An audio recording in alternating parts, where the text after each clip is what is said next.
Assalamualaikum warahmatullahi wabarakatuh. Salam damai sejahtera buat kita semua. Saya Mesak Raymond Rantai Padang, anggota Komisi C DPRD Kota Makassar.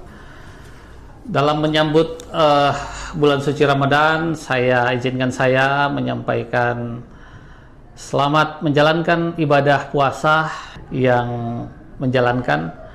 Semoga bulan suci Ramadan ini kita boleh lalui dengan baik dan kita mencapai hari Idul Fitri yang penuh dengan kesucian dan ketenangan hati untuk membawa kedamaian kepada kita semua, agar mensupport juga pemerintah Kota Makassar dalam menjalankan tugas dan tanggung jawab untuk mensejahterakan masyarakat Kota Makassar. Terima kasih.